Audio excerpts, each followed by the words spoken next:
Hello and welcome back to Shadowrun Returns and 2013, where EDM and dubstep are still real cool. Alright, we cleared out this floor with some resistance on the last episode. I'm just gonna check. So theoretically, I could have walked from this door. There's no other way in that I can see. Not even with like a drone or something. But I could have theoretically run my Decker all the way through here and gotten to hack the turrets instead of killing them, but that's not really an option. Unless you already know it's there, which you don't, because Fog of War. Yeah. It's not really an option, is it? Anyway, I did check one thing between the episodes, which was that the different hastes do not stack. We already knew that for 1, 2, and 3, but I was curious whether 4, because it increases by 2 for 3 rounds instead of this one, which is whichever one it is, by 4 for 1, or for 1 for 4 rounds. I was wondering if it would stack because they're different amounts, but no, it just takes whatever the last one you cast is. They're treated as the same spell. So, I mean, I'm not surprised, but a little disappointed I don't get to cheese it like that and make myself a super speed demon. Anyway, we are going to move. Oh, right. This is how it handles doors. I remember.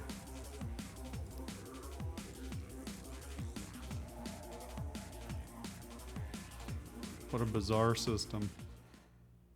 I suppose it's better than, like, if you've got your guys spread out too much, it's better than just, like, making them all stand at the door and wait for the last one and potentially get, lit up by enemies. Although, no, I guess you can't go through there. So that's the other thing, is, like, they came through that elevator. Fuck, now I can't remember. The 2 enemy guys came out of the elevator. I don't remember if it was just before or just after I unlocked the door. I felt like it was before, and that was why I was complaining about it, but maybe I don't remember correctly. But yeah, I guess there's no real way. I don't know that I could have, like, walked past them. Maybe I could have. I don't know if you can get out of there without killing everyone. I think you have to. Anyway, executive actions. Crowding into a corporate elevator on a Shadowrun is risky. You're exposed, vulnerable. But time is of the essence. The CEO's office is 50 floors up, and the Baron has your back. In theory. No, he doesn't. He hasn't done fuck all yet.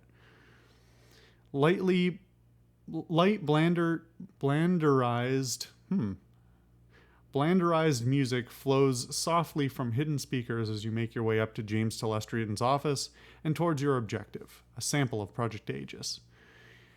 You need to find the sample and get out before the Baron loses control of the Telestrian mainframe and all hell breaks loose.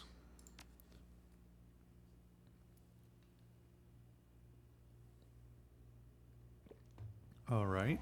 Are we okay? All right.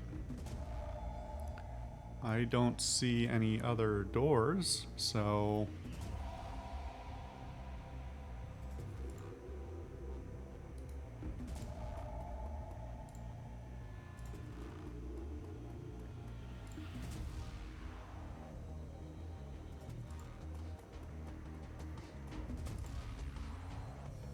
really, you're gonna make me take 2 whole steps? All right, fine.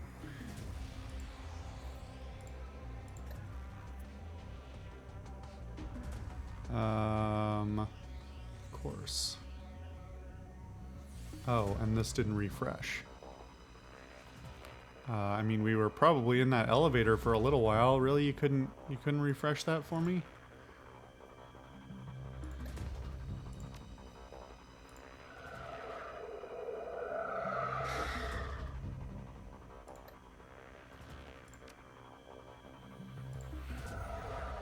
We'll just chain these together. Oh, Falk's out. Okay. Well.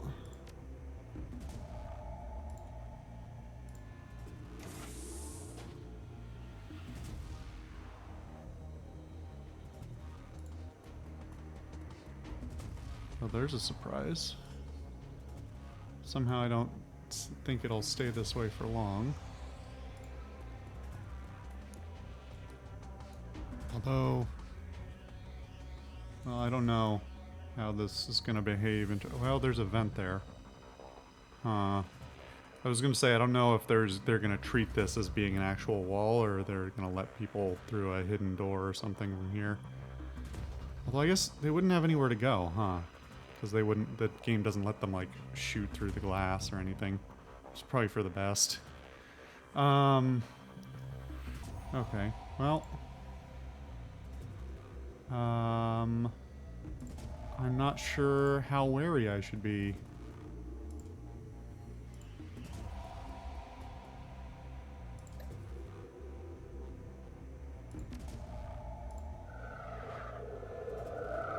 But being paranoid has gone well for me in the past, so I might as well continue.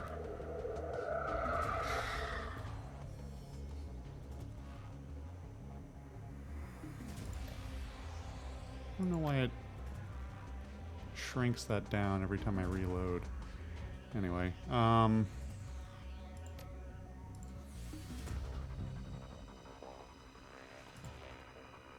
the hell?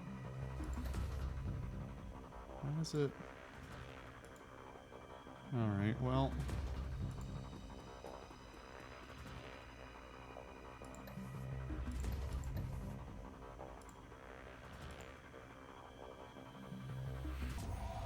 Really? Alright. New turn. I guess we're moving up to the door.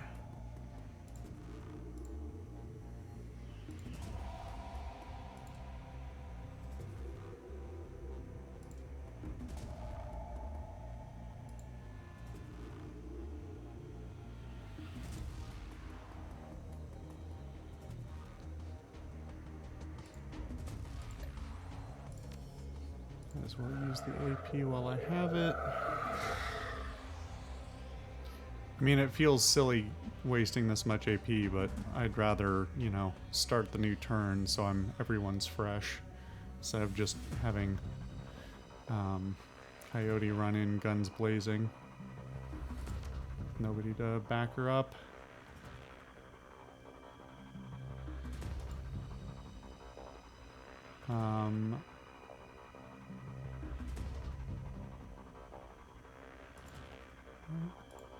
We'll just open it and then we'll decide.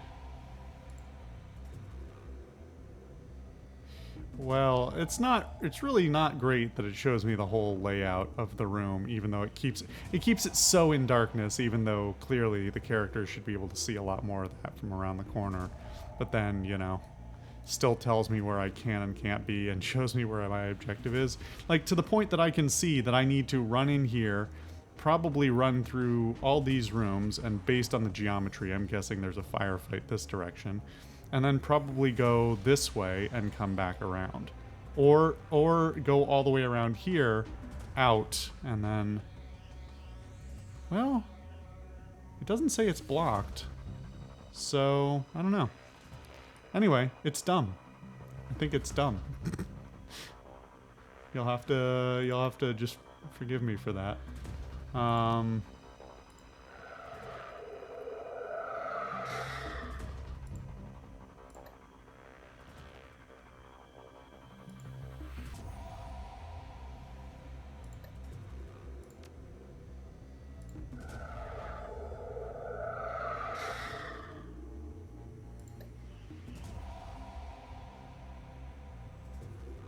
We don't need to bother with that. All right, Coyote, your time to shine. Or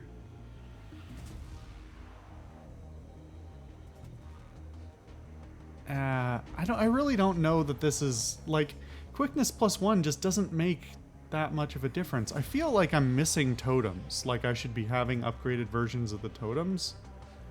In fact, I thought I saw something about the fact that even though you pick one totem at the beginning, you can buy additional the other 3 totem options after character creation, but is that because of how I've spent my points?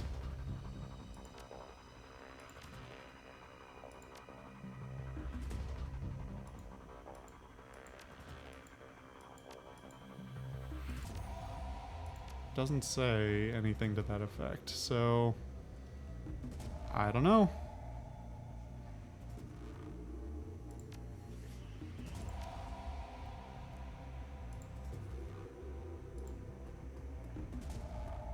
Well, that's a little bit sinister looking.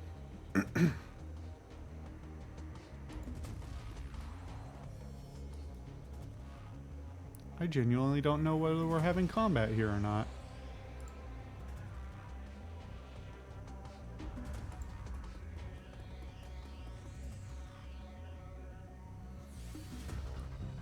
I don't see any... There's a summon point, but no hacking points. Unless that's what the desk will be.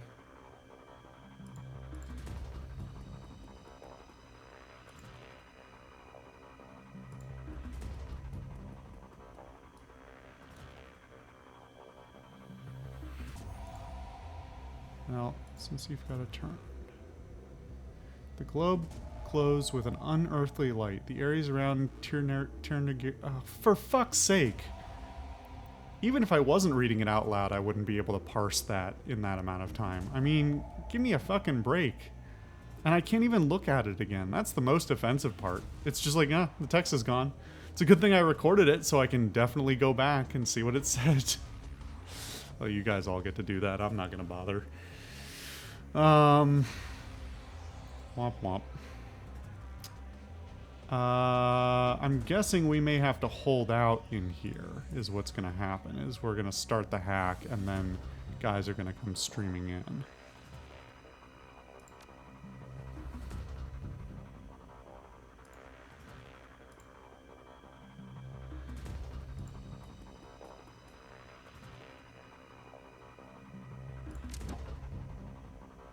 Wish I could sort of put him behind there, but... I don't even know why it doesn't put him behind there by default. You'd think, you know, you're not going to hack it from this side of the monitor or whatever form the computer takes. It's not getting hacked from this side of the desk. There's presumably a big chunk of wood between you and the computer. Although I've never understood the, like, well, there's a lot of dumb technology shit in future media, but like among them is the, you know, computer flat on the desk, which is genuinely not good for anything, with the exception of maybe augmented reality stuff, like some of the stuff that was being experimented with in like the early 2010s. I don't remember what the name of some of those projects were, but like Microsoft did one. They had a big like display table that also incorporated like a camera with item recognition and these other things, and that's all gone by the wayside now. But like that's the only time you would ever that or like you know, a digital tabletop situation or something like that. And even then it's pretty iffy because, you know, viewing angles and all that, like it's never as good as you really want it to be. So especially for an everyday use computer, and this one's particularly egregious because it's like 10 feet from now I'm just being hyperbolic, but it's so far from where they need to look. You'd be like hunched over, like you'd be doing the like haggard CEO in a business movie thing where you're like hunched over the desk with your shoulders basically above your ears and just like staring at the screen below. I'm like, if the audio's weird, it's because I'm sort of mimicking it right now. Anyway, yeah, dumb shit. Sorry, tangent. Yeah, this is weird. I don't trust that this isn't about to turn into a big fight. So, I mean, especially if there's a big ley line here.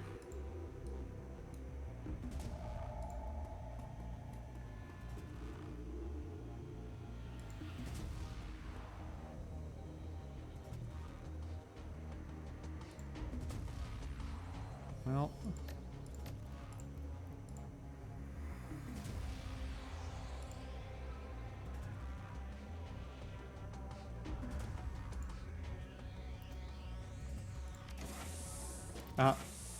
oh.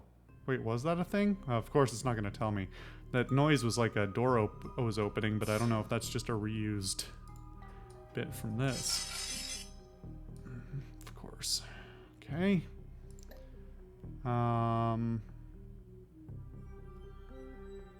You know, I know there's this suppression thing, and like alarm level, but it's never been relevant. Ever.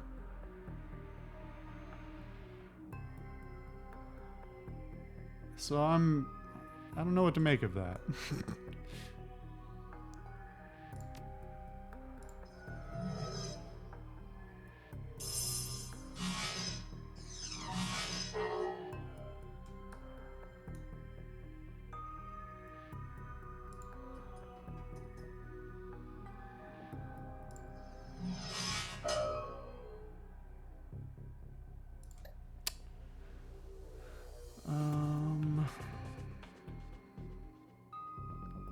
I guess it refreshes every turn, so no reason not to.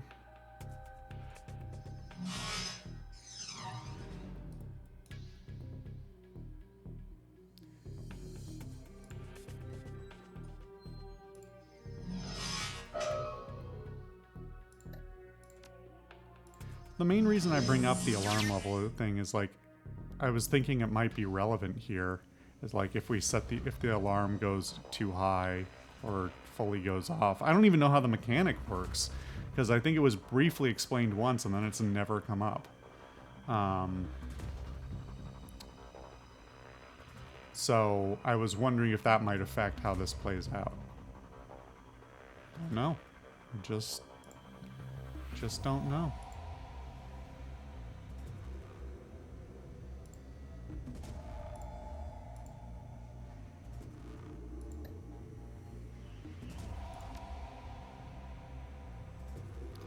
I don't suppose... No, it wouldn't haste him in the world. That would be too much. I don't even know what the ley lines do. Hold on. Wait, where's the thingy? Oh, it's here, isn't it? Yeah. Mage... Light ley lines, +5 accuracy, moderate, heavy ley line. It doesn't even say what type of ley line it is when it just says ley line, up arrow. Okay, but I can sort of see the icon differences there. I think I'm on a moderate ley line, so +10% accuracy, +1 AP damage to attack spells that cause AP damage, +2 HP damage to attack spells that cause HP damage, cooldowns and all that. And +1 and everything.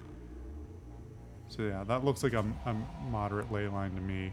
But why would it be so hard just to put at least say moderate ley line? If not, you know, give the actual stat boosts.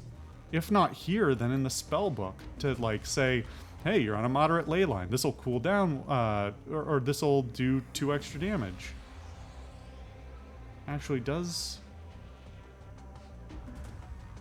I think it is doing 2 extra damage, because I think the default for that spell is 8, isn't it?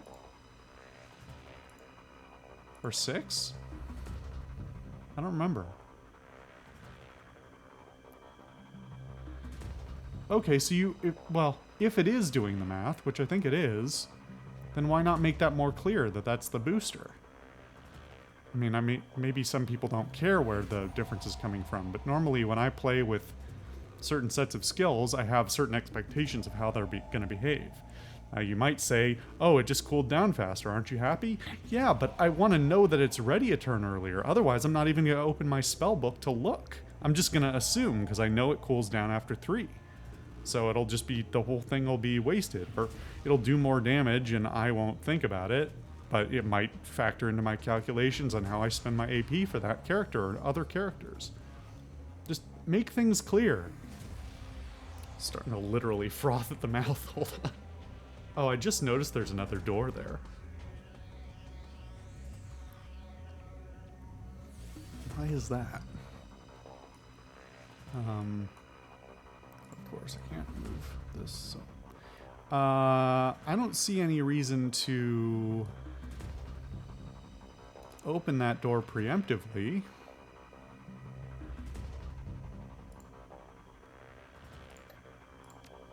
But it does make me all the more wary. Oh, hey, look, there we are. I knew they were going to come.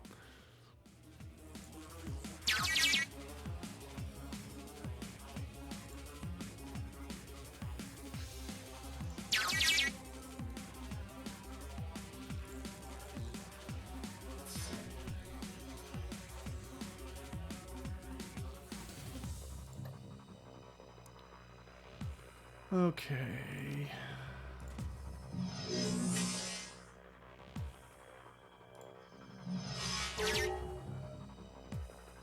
No, that wasn't too bad. I wish there were labels over these doors. These digital doors. Note of concern node. Come on, thank you. Data store. Local file search results for Project Aegis. Title, Security Threat Assessment, Lynn Telestrian. Text excerpt. At this point, we cannot confidently assign a motive to Miss Telestrian's hiring of Shadowrunners to destroy the company's Columbia River facility. But there are 2 leading contenders. The most likely is that she is working for a rival megacorp seeking a competitive advantage, but an alternate explanation is that it has something to do with her deep involvement with the Universal Brotherhood. It's written like shit, but what? You've got all this whole box. Why do you do this? While Telestrian Industries, of course, would never interfere with an employee's religious choices, our 2053 investigation raised concerns that Miss Telestrian's devotion to the cult-like Universal Brotherhood could represent a security risk of the company, and it is possible that this has become true.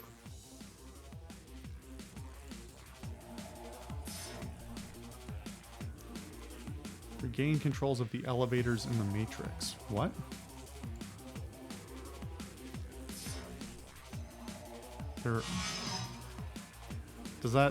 That's worded poorly. I assume what that means is take control of the elevators using something in the Matrix, not take control of elevators that exist in the Matrix. But I don't know.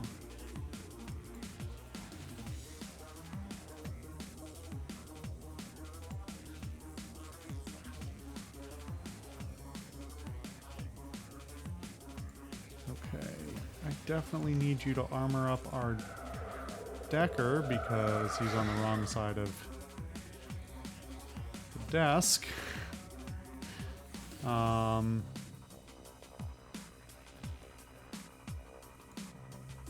And then... Oh, no! Damn it! Ah...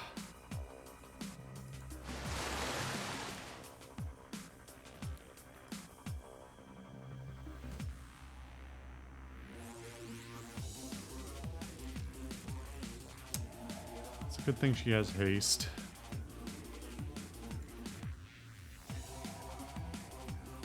Line of sight is blocked. Okay. I'm gonna move Coyote first, just because I don't even remember if they can move through each other cleanly.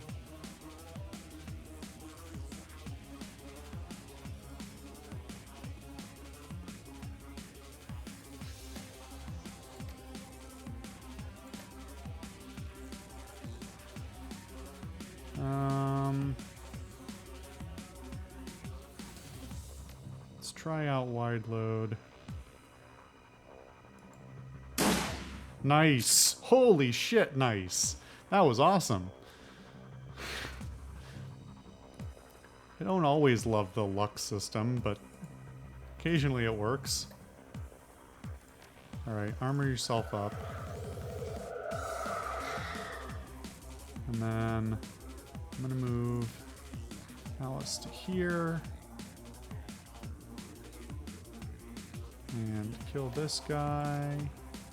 I think one should do it. Yep. Cool.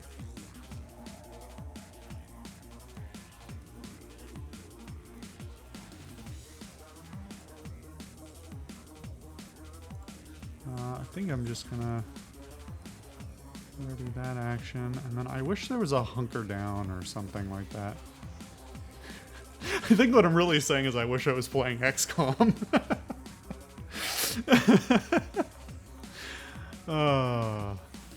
Yeah, one day. If you're watching this and you haven't watched my XCOM playthrough, go watch my XCOM playthrough for, you know, shits and giggles. That's also super long, so enjoy that. I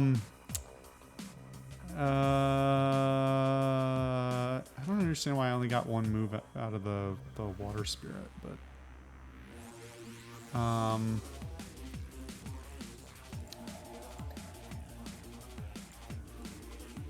aim accuracy 18% for 2, so I'm gonna hit her with that again. It's free, so not spending AP. Here we are.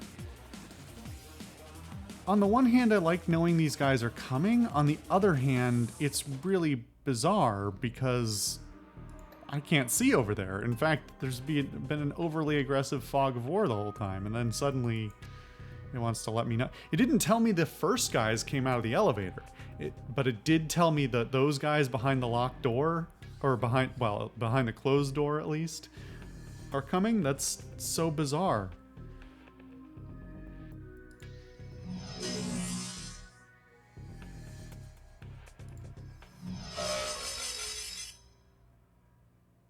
All right. You know, at this point, I might as well spend that. Just I don't know what the effects are, but oh, hey. I don't know if they know I'm here. They do. So maybe I won't do that because I didn't think I was in combat. Okay, well, you know what? I'm gonna cut the episode here, and when we get back, we'll deal with this. I'll see you guys then.